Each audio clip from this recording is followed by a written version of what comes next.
समझ नहीं आ रहा अपने सैलरी इंक्रीमेंट का क्या करूं। बेटा इतना क्या सोच रहा है? अपने म्यूचुअल फंड्स के एसआईपी का टॉपअप करा ले। This is the right time. क्या समझ में नहीं आया?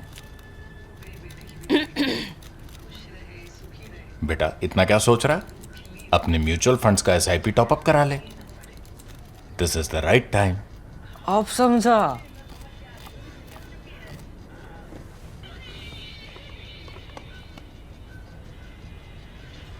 Mutual fund investments are subject to market risks.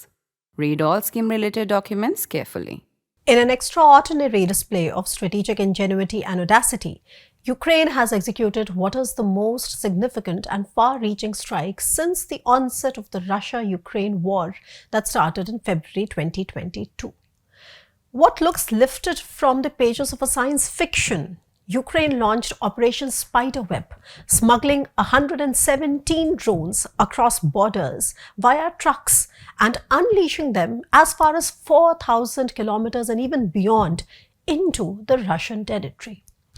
These drones targeted 5 high-security air bases simultaneously across 5 time zones in a meticulously coordinated assault.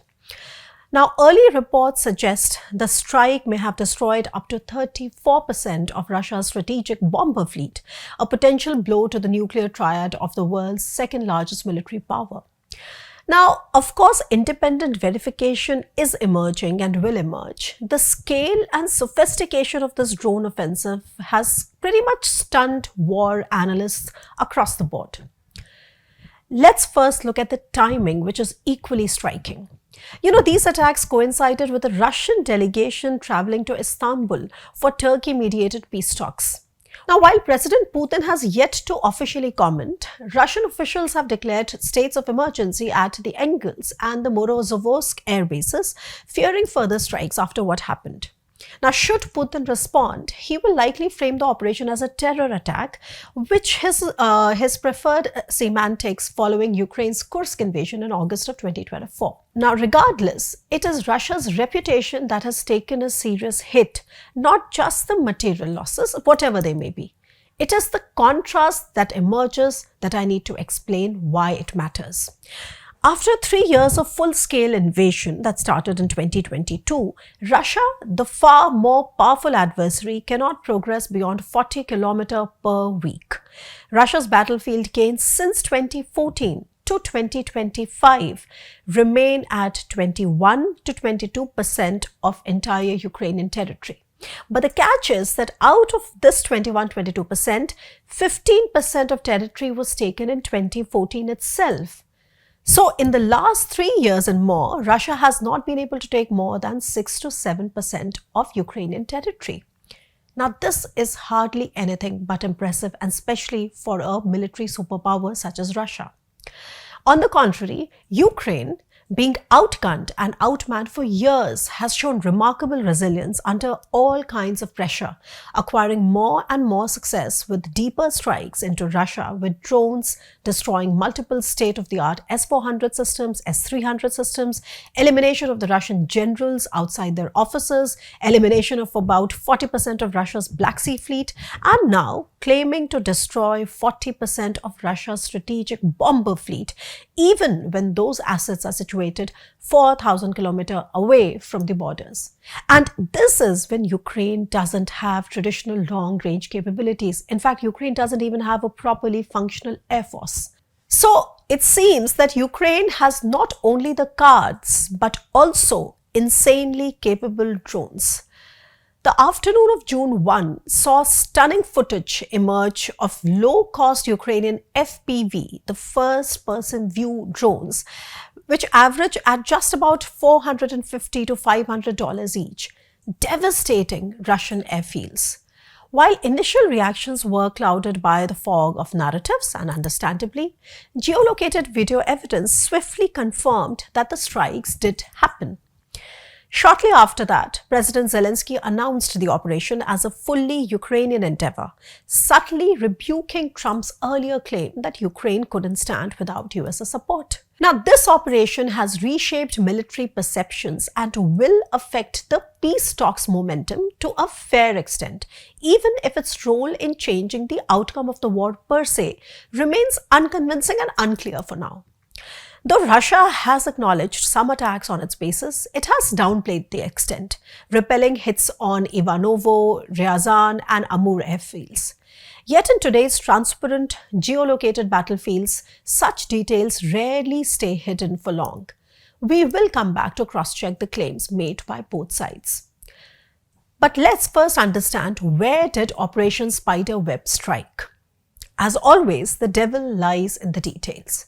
According to Ukraine Security Service, the SBU, the recent drone offensive, which is called Operation Spiderweb, has struck an estimated 41 aircrafts classified as strategic bombers, including the powerful Tu-95 and Tu-22Ms, along with an A-50, which is an airborne early warning and control system, or an AWAC plane.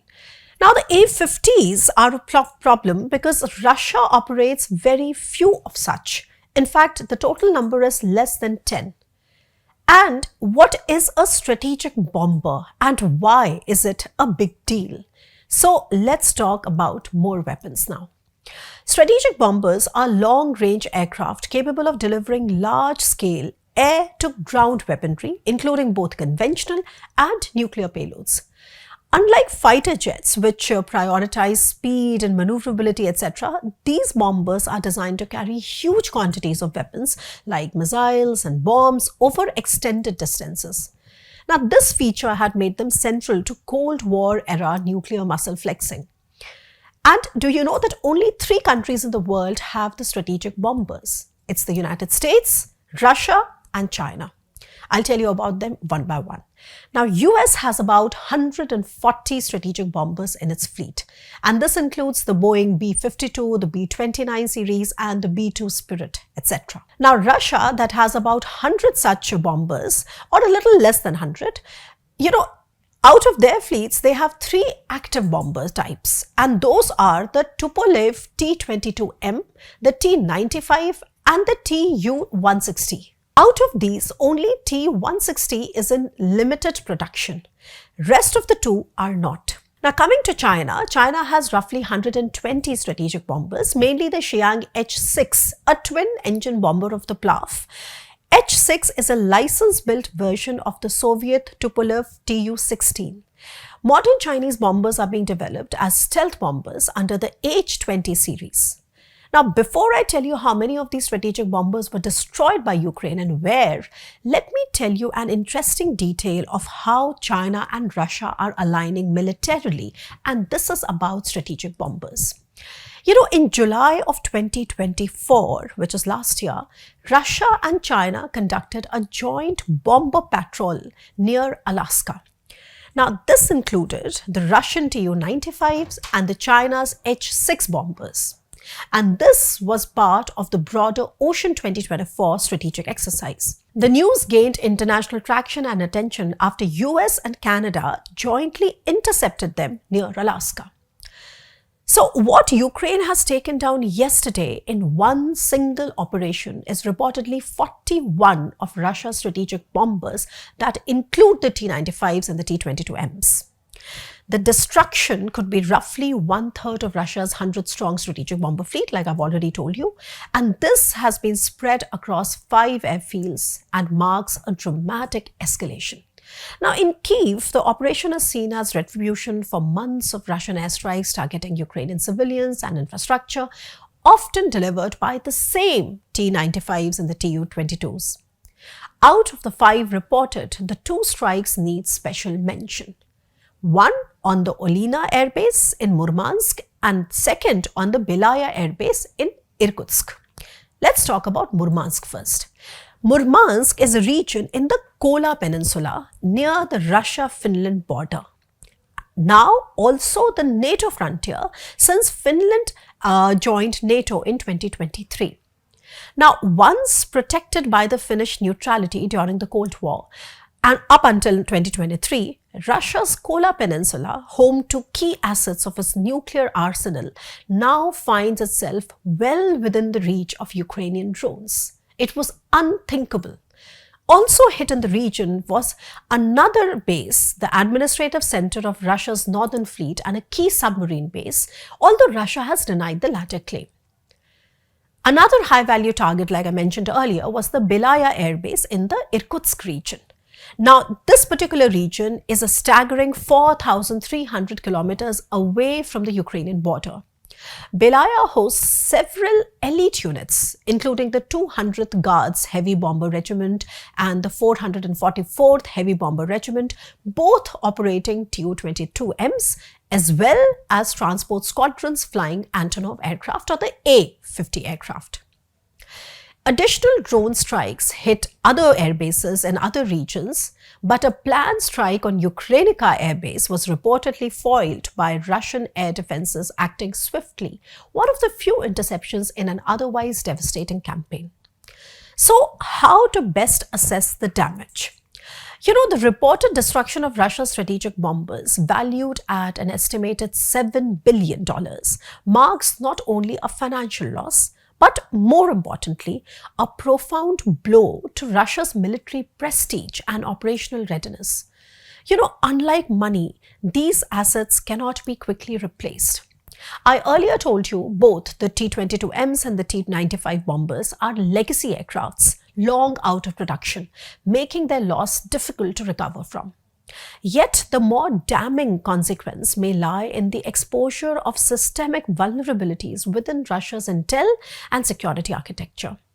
The failure of the FSB and short-range air defenses to prevent a coordinated drone assault by a significantly smaller, outgunned adversary has raised uncomfortable questions about the efficacy of Russian intelligence as well as Russian air deterrence. 5 key takeaways arise from this operation. First, Ukraine has demonstrated not only strategic agility but mastery over drone warfare, transitioning from localized, border-centric strikes to sophisticated, deep penetration attacks. Second, this is an embarrassment for Putin, whose carefully constructed image of an invincible, hyper-masculine Russia under him has been undermined.